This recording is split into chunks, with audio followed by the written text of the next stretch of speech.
अनेक खाता अच्छी से खाता भितर अनेक किसी भी लिखा जाए किंतु से खाता भितर गोटे नियारा खाता थाए जहाँ को आम समस्ते कहू रफ खाता।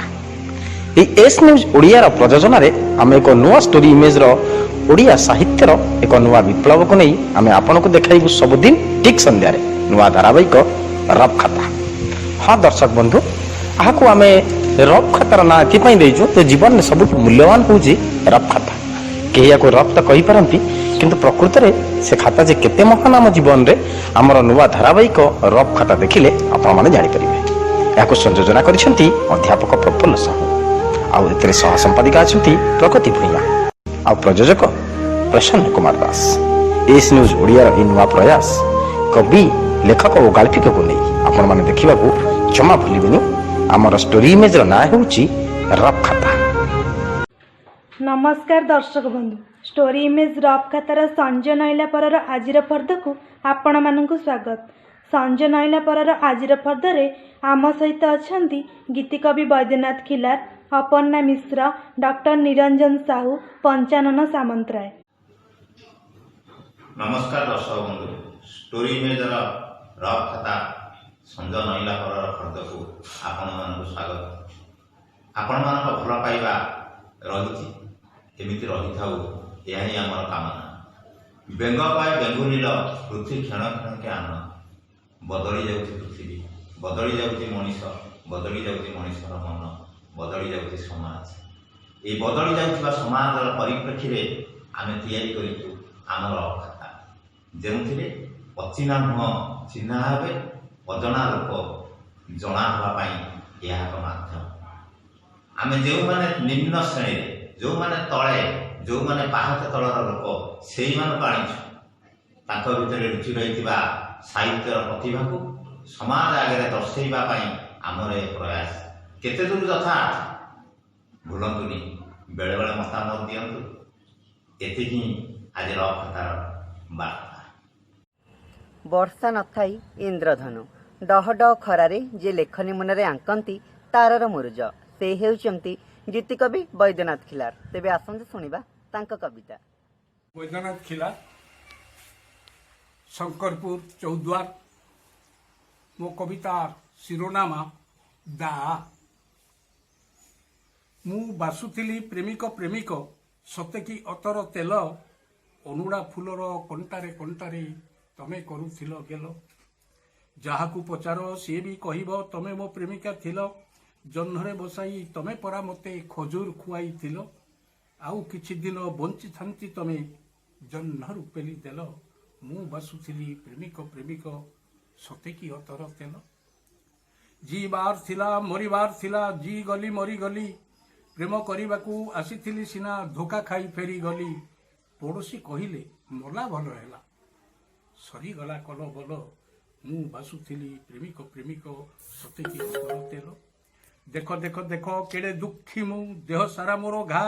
ए घा करिछि प्रेमिका मोनिका, प्रेमिका नुह से दा। जेतिकी धोउछि सेतिकी बोउछि घारू गोलापी जल। मु बासुथिली प्रेमिक प्रेमिक सते कि अतर तेल। नमस्कार। संजय नईला पर फर्दरे आसंते सुनिबा कंठशिल्पी पंचानन सामंतराय कंठरू सुंदर गीतटिए।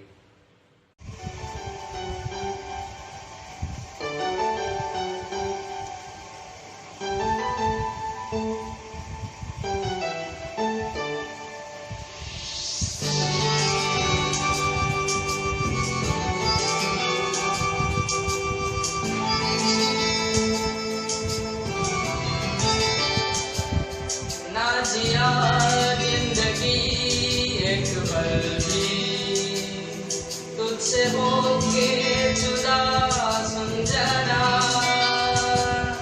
बिन तेरे मुझसे नाराज था दिल, तू मिला है तो है कह रहा। मैं तो तेरे रंग में रंग चुका हूँ, बस तेरा बन चुका हूँ। मेरा मुझ में कुछ नहीं सब तेरा। मैं तो तेरे ढंग में ढल चुकी हूँ, बस तेरी बन चुकी हूँ। मेरा मुझ में कुछ नहीं सब तेरा, सब तेरा, सब तेरा, सब तेरा।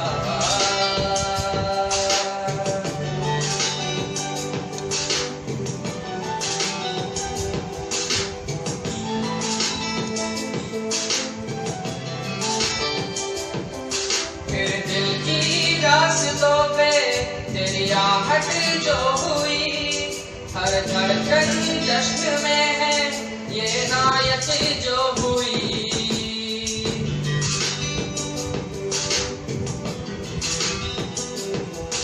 मेरे दिल की रास्तों पे तेरी आहट जो हुई, हर धड़कन जश्न में है ये नायत जो हुई। मैं तो तुझे मिलके जी उठी हूँ, तेरी धड़कन में छुपी हूँ, मेरा मुझ में कुछ नहीं, सब तेरा, सब तेरा, सब तेरा, सब तेरा।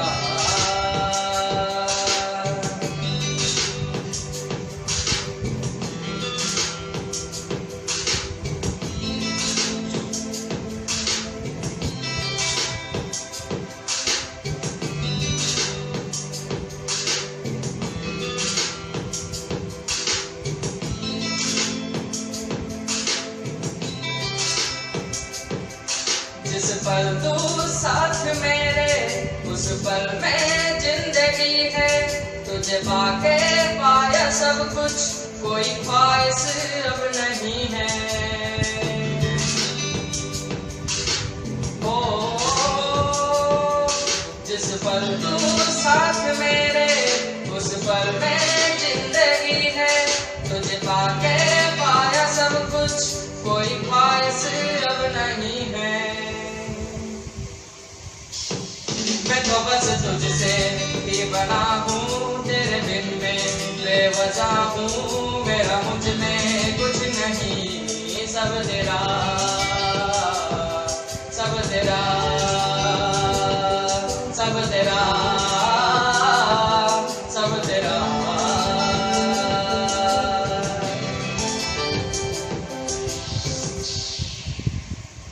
Please like, share and subscribe my channel. Thank you. ଆସନ୍ତୁ ଶୁଣିବା କବୟିତ୍ରୀ ଅପର୍ଣ୍ଣା ମିଶ୍ରଙ୍କ କବିତା।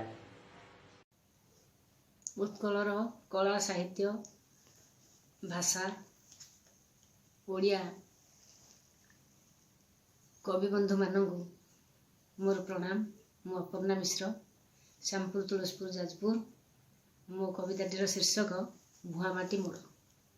ଏ କବିତାଟି ଲାଲ ବାହାଦୁର ଶାସ୍ତ୍ରୀଙ୍କ ଉପରେ ଆଧାରିତ। ଗାନ୍ଧୀ ଜୟନ୍ତୀ ଦିନ ତାଙ୍କର ଜନ୍ମ, କିନ୍ତୁ ଗାନ୍ଧୀଙ୍କର କବିତା ପ୍ରାୟ ପ୍ରତ୍ୟେକ କବି ସମ୍ମିଳନୀରେ ବେଶୀ ଆଦୃତ ହେଉଛି। କେଜାଣି କାହିଁକି ମୋ ମନରେ ଲାଲ ବାହାଦୁର ଶାସ୍ତ୍ରୀଙ୍କ ପ୍ରତି ଯେଉଁ ଅନ୍ୟାୟ ହେଇଥିବା ଘଟଣାବଳୀକି ନେଇକରି ମୋ ମନରେ ପ୍ରଶ୍ନ ଉଠେ। ଏ କବିତାଟି ଲାଲ ବାହାଦୁର ଶାସ୍ତ୍ରୀଙ୍କ ଉପରେ ମୁଁ ଲେଖିଛି, ଯାହାର ଶୀର୍ଷକ ଭୁଆଁମାଟି ମୋଡ଼।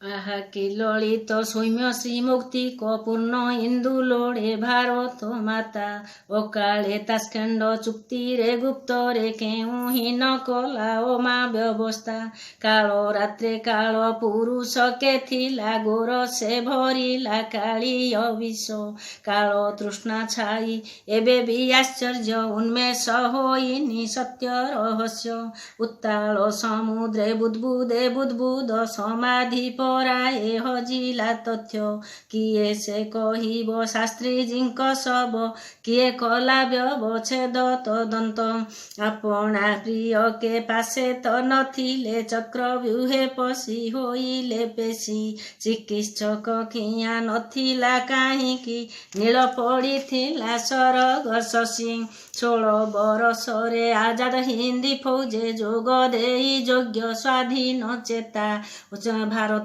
ଛାଡ଼ ଆନ୍ଦୋଳନରେ ସକ୍ରିୟ ନିର୍ବାହ କରିଲେ ନିଷ୍ଠା ଭୂମିକା। ଉତ୍ତର ପ୍ରଦେଶ ରାଜନଗରରେ ଜନ୍ମିଲେ ଜନନୀ ଦୁଲାରୀ କୋଳେ।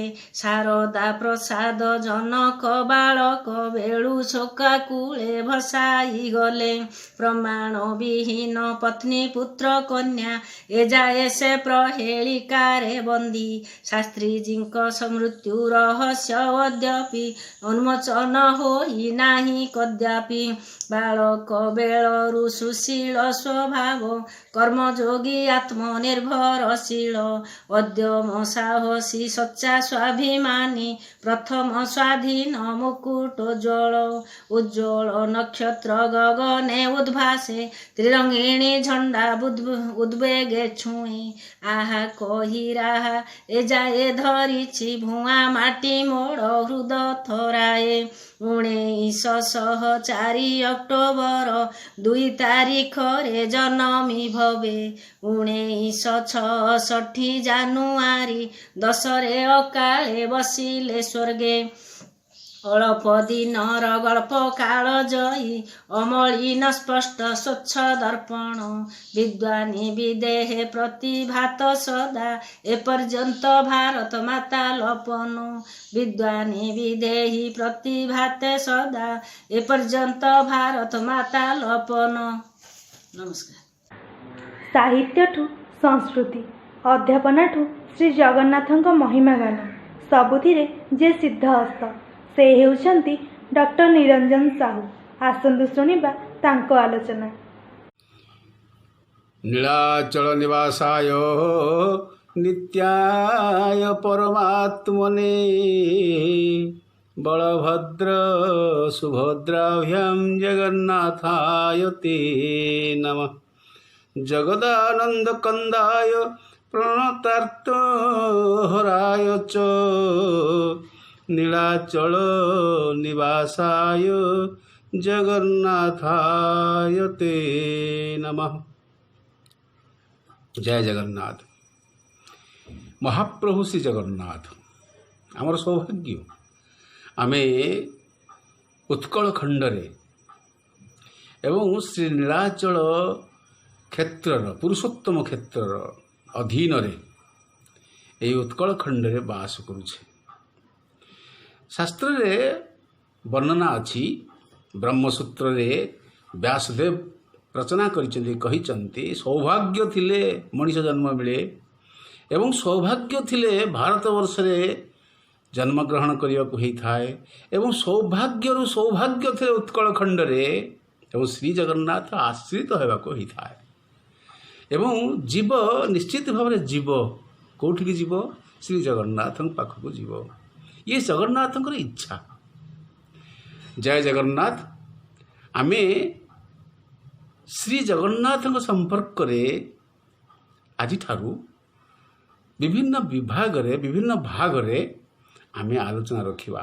ଏଥିରେ ମୁଁ କେତେଗୁଡ଼ିଏ କଥାକୁ ଆପଣମାନଙ୍କ ଲୋକଲୋଚନକୁ ହେ ବିଦଗ୍ଧ ଶ୍ରୋତମଣ୍ଡଳୀ ରଖିବି। ଆପଣମାନେ ସମସ୍ତେ ଜଗନ୍ନାଥଙ୍କ କ୍ଷେତ୍ରରେ ଅବସ୍ଥାନ କରୁଛନ୍ତି, ଶ୍ରୀ ଜଗନ୍ନାଥଙ୍କ ସମ୍ପର୍କରେ ଅନେକ କଥା ଜାଣନ୍ତି, କିନ୍ତୁ କେତେଗୁଡ଼ିଏ ନୂଆ କଥା, କେତେଗୁଡ଼ିଏ ସେହି ପୁରୁଣା କଥାକୁ ନୂଆ ଭଙ୍ଗୀରେ ମୁଁ ଆପଣଙ୍କ ପାଖରେ ଉପସ୍ଥାପନ କରିବି। ଇଏ ମୋର ପ୍ରୌଢ଼ୀ ନୁହେଁ ଆଜ୍ଞା, ଇଏ ହେଉଛି ଗୋଟେ ସାଧାରଣ ଭାବରେ ମୋ ବିଚାରରେ, ମୋ ଅନୁଭବରେ ଶ୍ରୀ ଜଗନ୍ନାଥ, ପଞ୍ଚସଖା ସାହିତ୍ୟରେ ଶ୍ରୀ ଜଗନ୍ନାଥ, ପୁରୁଷୋତ୍ତମ କ୍ଷେତ୍ରରେ ଶ୍ରୀ ଜଗନ୍ନାଥ, ଶଙ୍ଖ କ୍ଷେତ୍ରର ପରମ ପୁରୁଷ ଶ୍ରୀ ଜଗନ୍ନାଥଙ୍କ ସମ୍ପର୍କରେ କିଞ୍ଚିତ ବିଚାର କରିବା। ଆମେ ଜଗନ୍ନାଥଙ୍କ ସମ୍ପର୍କରେ ବିଚାର କଲାବେଳେ ଆମେ ଦେଖୁ ଏଇ ଶ୍ରୀ ଜଗନ୍ନାଥ ଗୋଟିଏ ସଂସ୍କୃତି, ଇଏ ଗୋଟିଏ କଲଚର। ଶ୍ରୀ ଜଗନ୍ନାଥ ସଂସ୍କୃତି ପୃଥିବୀର ସର୍ବଶ୍ରେଷ୍ଠ ସଂସ୍କୃତି ଏବଂ ଭାରତବର୍ଷର ଦକ୍ଷିଣ ପୂର୍ବ ଦିଗରେ ପବିତ୍ର ଉତ୍କଳ ଦେଶରେ ଶ୍ରୀ ଜଗନ୍ନାଥ ଧାମ ନାମରେ ଏହା ଅବସ୍ଥିତ। ଉତ୍କଳର ପାବନ ଭୂମିରେ ତୀର୍ଥରାଜ ମହୋଦଧି କୂଳରେ ପୁରୁଷୋତ୍ତମ କ୍ଷେତ୍ର ବା ଶଙ୍ଖ କ୍ଷେତ୍ର ଅଧିଷ୍ଠିତ। ଶ୍ରୀ ପୁରୁଷୋତ୍ତମଙ୍କ ପାଇଁ ଏ ସମୁଦ୍ର ନୁହେଁ ମହୋଦଧି। ଶ୍ରୀ ଜଗନ୍ନାଥଙ୍କ ପାଇଁ ଏ ଦାଣ୍ଡ ବଡ଼ ଦାଣ୍ଡ। यार देउल बड़ देउल यार प्रसाद महाप्रसाद ए संपर्क में केते गुड़े तात्विक कहानी तात्विक कथा आम मैंने आलोचना प्रसंग में रखा। पुरुषोत्तम क्षेत्र केवल नुहे आपको विविध नाम नामित करा श्री क्षेत्र नीलाचल क्षेत्र भौम क्षेत्र दिव्य क्षेत्र शंख क्षेत्र अंतर्वेदी पादपीठ उड्डयन पीठ नीलाद्रि नील क्षेत्र नीलाचल पतितपावन क्षेत्र मर्त्य वैकुंठ जमनिक क्षेत्र जो जम बसी पारनी ये जमनिक क्षेत्र एकनांश क्षेत्र दशावतार क्षेत्र कारण श्री जगन्नाथ होउछन दशावतार आमे जहाँ कहूँ अवतार अवतारी से अवतारी क्षेत्र अवतारी पुरुष से एक दशावतार क्षेत्र तथा पुरी क्षेत्र नाम रे परिचित।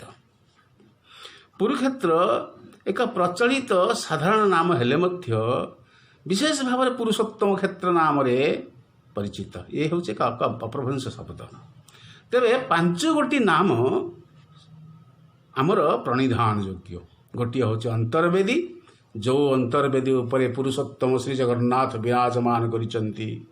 ये पुरुषोत्तम क्षेत्र पुरुष सिंह पुरुषोत्तम उत्तम उत्तम पुरुषोत्तम एवं शंख क्षेत्र नीलाद्रि नीलाचल पर्वत उपरे अधिष्ठित होइथिबार नीलाद्रि पादपीठ बा उड्डयन पीठ जो 4टी पीठ अच्छी भारत वर्ष रे ता भीतर गोटे पीठर ना होउची उड्डयन पीठ उत्कल क्षेत्र रे।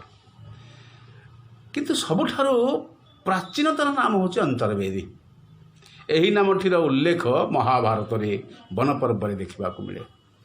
विष्णुकर एक प्रसिद्ध नाम होची पुरुषोत्तम। तेणुकर पुराण जुगरे भगवत गीतार पुरुषोत्तम जोगरे यही क्षेत्र नाम पुरुषोत्तम क्षेत्र नाम रे वर्णित अच्छी। तेरे श्री जगन्नाथ संपर्क में आम जिते चर्चा करूँ किए कहीपर संपर्क में जदि तार दया न हुए श्री जगन्नाथ दया हेले ही आपण कहीपर संपर्क में। से गोटे सुंदर भाव में महापुरुष अच्युतानंद गोटे वंदना लिखिं आप जानते समस्ते मु मन पकई दूसरी केवल गोटे 2टी पद कथा कहीकि पद देकरी ताकू पादवंदना बोली कह जाए।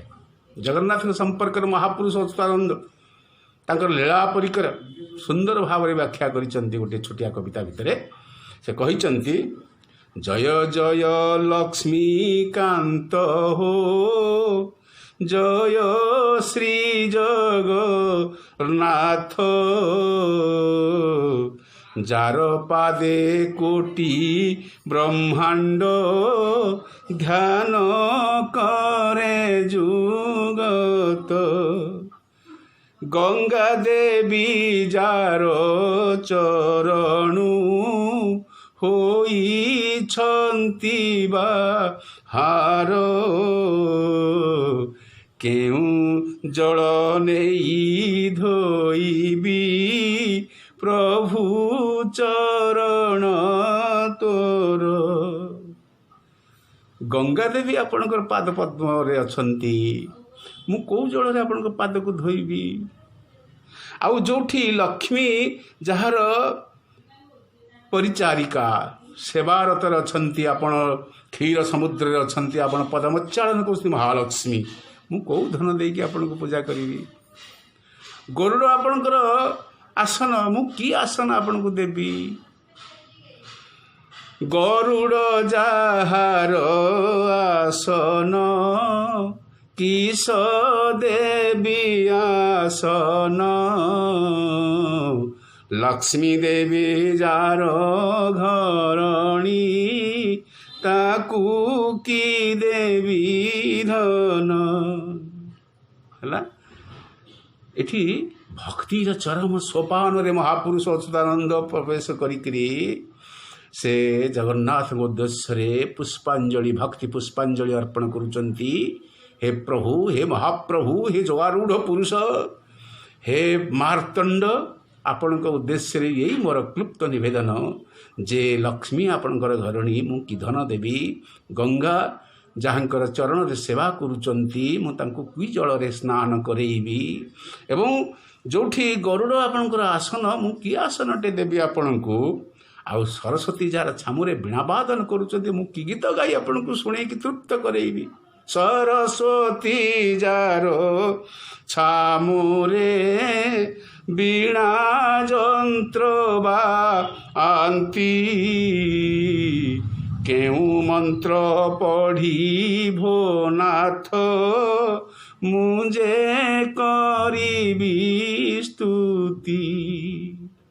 କି ମନ୍ତ୍ର ମୁଁ ପାଠ କରିବି ଆପଣଙ୍କ ପାଖରେ, ମୁଁ କି ପାଣ୍ଡିତ୍ୟ ଆପଣଙ୍କ ପାଖରେ ଦେଖେଇବି। ଆପଣ ଐଶ୍ୱର୍ଯ୍ୟର ଠାକୁର ନିଶ୍ଚିତ ଭାବରେ, କିନ୍ତୁ ଆପଣ ଭାବର ଠାକୁର। ଭାବରେ ଭାବରେ ଆପଣ ମହାଭାବମୟୀ ଆପଣଙ୍କ ପାଖରେ ଅର୍ଥାତ୍ ଶ୍ରୀରାଧାଙ୍କର ଆପଣ ଭାବରେ ଭାବିତ। ଏଠି ଗୋଟିଏ କଥା କହିବାକୁ ମନ ହୁଏ ଶ୍ରୀ ଜଗନ୍ନାଥଙ୍କ ଆବିର୍ଭାବ ସମ୍ପର୍କରେ। ଦ୍ୱାପର ଯୁଗରେ ଗୋଟିଏ ସୁନ୍ଦର କଥାବସ୍ତୁ ଅଛି। ଏଠି ଅତି କଳ୍ପରେ ମୁଁ ସେଇ କଥାଟି କହିବାକୁ ଚାହେଁ। ଶ୍ରୀ ଜଗନ୍ନାଥ କିପରି ଭାବାବିଷ୍ଟ। ଯେତେବେଳେ ନାରଦ ମହର୍ଷିଙ୍କର ଗୁରୁ ହେଉଛନ୍ତି ରାଧାରାଣୀ, ନାରଦ ମହର୍ଷିଙ୍କର ଗୁରୁ ହେଉଛନ୍ତି ରାଧାରାଣୀ। ରାଧାରାଣୀଙ୍କ ସମ୍ପର୍କରେ କିଛି ଶୁଣିବା ପାଇଁ ସେ ଚାହାନ୍ତି ସବୁବେଳେ। ଭଗବାନ ଶ୍ରୀକୃଷ୍ଣ ଏବଂ ବଳଭଦ୍ର ଏମାନେ ଅଛନ୍ତି ଏବଂ ଯେତେବେଳେ ସେମାନେ ଘରୁ ବାହାରିବାକୁ ଯିବେ ତାଙ୍କର ରାଜକାର୍ଯ୍ୟ କରିବା ପାଇଁ, ଏତିକିବେଳେ ତାଙ୍କର ଅଷ୍ଟପାଟ ମହିଷୀ ରୁକ୍ମିଣୀ, ସତ୍ୟଭାମା, ଜାମ୍ବବତୀ ଏ ସମସ୍ତେ ଅତି ସୁନ୍ଦର ଭାବରେ ପ୍ରଶ୍ନ ପଚାରିଲେ ରୋହିଣୀ ମାଙ୍କୁ, ମା ରୋହିଣୀ ମା ଆପଣ ଆମକୁ ଭଗବାନ ଶ୍ରୀକୃଷ୍ଣ ସମ୍ପର୍କରେ, ସେ ଆମର ସ୍ୱାମୀ ନିଶ୍ଚିତ ଭାବରେ, କିନ୍ତୁ ତାଙ୍କ ସମ୍ପର୍କରେ ଆଉ ରାଧାରାଣୀଙ୍କ ସମ୍ପର୍କରେ ଆପଣ କିଞ୍ଚିତ କୁହନ୍ତୁ। ଏତିକିବେଳେ ରୋହିଣୀ ମା କହିଲେ ଯେ ଯେତେବେଳେ ଏମାନେ ନଥିବେ, ଦୁଇ ଭାଇଯାକ ଯାଇଥିବେ କଚେରିକି ତାଙ୍କର ରାଜକାର୍ଯ୍ୟ ବୁଝିବା ପାଇଁ, ସେତିକିବେଳେ ମୁଁ କହିବି, କାରଣ ସେ ଥିଲେ ମୁଁ କହିପାରିବିନି। ଠିକ୍ ସେଇଭଳିଆ ହେଲା। ଅବକାଶ ଆସି ପହଞ୍ଚିଲା। ଦୁଆର ମୁହଁରେ ସୁଭଦ୍ରାକୁ ବସେଇଦେଲେ। କହିଲେ ଦୁଆର ମୁହଁରେ ତ ତୁମେ ସୁଭଦ୍ରା ବସିଥାଉ, ତୁମେ ତ ଜାଣିଛ ସବୁ, ତେବେ ମୁଁ ଅଷ୍ଟପାଟ ମହିଷୀଙ୍କୁ, ଏଇ ଯେଉଁ ରାଜରାଣୀ ଅଷ୍ଟପାଟ ମହିଷୀ, ମୁଁ ସେମାନଙ୍କୁ କିଛି କଥା କହୁଛି। ଅର୍ଥାତ୍ ରୋହିଣୀ ମା କିଛି କଥା କହୁଛନ୍ତି। କାହାଙ୍କ ସମ୍ପର୍କ କହୁଛନ୍ତି ନା ଭଗବାନ ଶ୍ରୀକୃଷ୍ଣଙ୍କ ସମ୍ପର୍କରେ କହୁଛନ୍ତି, ବଳଭଦ୍ରଙ୍କ ସମ୍ପର୍କରେ କହୁଛନ୍ତି ଏବଂ ରାଧାରାଣୀଙ୍କ ସମ୍ପର୍କରେ କିଛି କହୁଛନ୍ତି। ମା ରାଧାରାଣୀ ମହାଭାବମୟୀ ଏବଂ ହ୍ଲାଦିନୀ ଶକ୍ତି, ତାଙ୍କ ସମ୍ପର୍କରେ ସେ କହିଲା ବେଳେ ଯେତେବେଳେ କଥା କାହାଣୀ କହୁଛନ୍ତି, ଗୋପଦାଣ୍ଡର କଥା ଯେତେବେଳେ ସେ କହୁଛନ୍ତି, ଶ୍ରୀକୃଷ୍ଣଙ୍କର ଶ୍ରୀରାଧାଙ୍କ ସହିତ ଯେଉଁ ପ୍ରେମ ମହାରାସ କଥା, ଏହି ମହାରାସ କଥା କହୁଥିଲା ବେଳେ ଭଗବାନ ଶ୍ରୀକୃଷ୍ଣ ଏବଂ ବଳଭଦ୍ର ଫେରି ଆସୁଛନ୍ତି ଘର ଭିତରକୁ। ସେମାନେ ଫେରି ଆସିଛନ୍ତି ଏବଂ ଏହି ଭାବ ଶୁଣିକରି ସୁଭଦ୍ରା ମଧ୍ୟ ସିଂହଦ୍ୱାର ପାଖରେ ଆସ୍ତେ ଆସ୍ତେ ଧୀରେ ଧୀରେ କାଷ୍ଠ ପିତୁଳା ବନି ଯାଇଛନ୍ତି। ତାଙ୍କ ଦୁଇ ପାଖରେ ଦୁଇ ଭାଇଯାକ, ଜଣେ ଗୋଟିଏ ପଟରେ ବଳଭଦ୍ର ଆଉ ଗୋଟିଏ ପଟରେ ଜଗନ୍ନାଥ ଅର୍ଥାତ୍ ଶ୍ରୀକୃଷ୍ଣ ବସି ଯାଇଛନ୍ତି, ଶୁଣୁଛନ୍ତି ରୋହିଣୀ ମାଙ୍କ ପାଖରୁ ମା ରାଧାରାଣୀଙ୍କ କଥା। ଏଇ ଭାବ ଏଭଳି ଥିଲା। ସାମ୍ନାରେ ଠିଆ ହୋଇଛନ୍ତି ନାରଦ ମହର୍ଷି। ଏଇଭଳି ଭାବମୟ ଥିଲା ଯେ ଧୀରେ ଧୀରେ ଶ୍ରୀକୃଷ୍ଣଙ୍କର ହାତ କ୍ଲୁପ୍ତ ହୋଇଆସିଲା, ଗୋଡ଼ କ୍ଲୁପ୍ତ ହୋଇଆସିଲା ଏବଂ ନୟନ ପଲକ ପଡ଼ିଲା ନାହିଁ। ଏମାନେ ଭାବରେ ସ୍ତମ୍ଭୀଭୂତ ହୋଇଗଲେ। ପ୍ରଥର ନୁହେଁ, କାଷ୍ଠ ପିତୁଳା ପାଲଟିଗଲେ, ପ୍ରସ୍ତର ପାଲଟିଗଲେ। ଅର୍ଥାତ୍ ଜଗନ୍ନାଥ, ବଳଭଦ୍ର, ସୁଭଦ୍ରାଙ୍କର ସ୍ୱରୂପ ଏବଂ ସ୍ୱରୂପ ଚିହ୍ନିତ ହୋଇଛି ଦ୍ୱାପର ଯୁଗରୁ। ଆମେ କଳି ଯୁଗରେ ନିଶ୍ଚିତ ଭାବରେ ନୀଳାଚଳରେ ପୁରୁଷୋତ୍ତମ କ୍ଷେତ୍ରରେ ଲୀଳା କରିବୁ। ସେ ଲୀଳା କ୍ଷେତ୍ରରେ ଏଠି ସମ୍ପର୍କିତ ଗୋଟିଏ ହେଇଛି। ମୋର କହିବା କଥା ହେଉଛି ମହାଭାବର ଠାକୁର ହେଉଛନ୍ତି ଜଗନ୍ନାଥ। ଐଶ୍ୱର୍ଯ୍ୟ ଲୀଳା କରୁଛନ୍ତି, କିନ୍ତୁ ଭାବରେ ସେ ଅଛନ୍ତି। ଭାବରେ ସେ ଭାବ ବିନୋଦିଆ ଠାକୁରଙ୍କ ସମ୍ପର୍କରେ ଆମେ ଆଗକୁ ଆଲୋଚନା କରିବା ଜଗନ୍ନାଥଙ୍କ ସମ୍ପର୍କରେ। ଏବଂ ଶଙ୍ଖ କ୍ଷେତ୍ରରେ ଖାଲି ଗୋଟିଏ କଥା ଉଲ୍ଲେଖ କରିଦେବି, ଶଙ୍ଖ କ୍ଷେତ୍ରରେ 4 ଜଣ ଋଷି ହେଉଛନ୍ତି ତାର ସ୍ରଷ୍ଟା। ଯେଉଁ 4 ଜଣ ଋଷି ତାର ସ୍ରଷ୍ଟା। ପ୍ରଥମେ ଜଗନ୍ନାଥ ଚାହିଁଛନ୍ତି ଏଇ କ୍ଷେତ୍ରକୁ ମୁଁ ଯିବି, ଏଇ କ୍ଷେତ୍ରରେ ବିରାଜମାନ କରିବି। ତେଣୁକରି ଋଷିମାନେ ଆସିଛନ୍ତି, 4 ଜଣ ଋଷି ଆସିଛନ୍ତି, এই କ୍ଷେତ୍ରର ପୂର୍ବରୁ ପ୍ରସ୍ତୁତି ପର୍ବ କରିଛନ୍ତି। ସେ 4 ଜଣ ଋଷି କିଏ ଆମେ ଆସନ୍ତା ଭାଗରେ ଶୁଣିବା। ଜୟ ଜଗନ୍ନାଥ, ଜୟ ଜଗନ୍ନାଥ, ଜୟ ଜଗନ୍ନାଥ। ତେବେ ଦର୍ଶକ ବନ୍ଧୁ ଆମ କାର୍ଯ୍ୟକ୍ରମ ଆପଣଙ୍କୁ କେମିତି ଲାଗୁଛି ମତାମତ ଜଣାଇବେ। ଲାଇକ୍, ସେୟାର, ସବସ୍କ୍ରାଇବ୍ କରିବାକୁ ଜମାରୁ ଭୁଲିବେନି। ଆଜି ପାଇଁ ରହିଲି, ନମସ୍କାର। ତେବେ ଆପଣଙ୍କ ମୋବାଇଲରେ କବିତା ହେଉ କି ଗଳ୍ପ ନିଜେ ପଢ଼ି ଆମ ହ୍ୱାଟ୍ସଆପ୍ ନମ୍ବରକୁ ପଠାନ୍ତୁ। ଆମ ହ୍ୱାଟ୍ସଆପ୍ ନମ୍ବର 7504422096। ଆଉ ଥରେ କହିଦେଉଛୁ 7504422096। ଆମ ଯୋଗାଯୋଗ ନମ୍ବର 9337286723। ରକ୍ ଖାତା।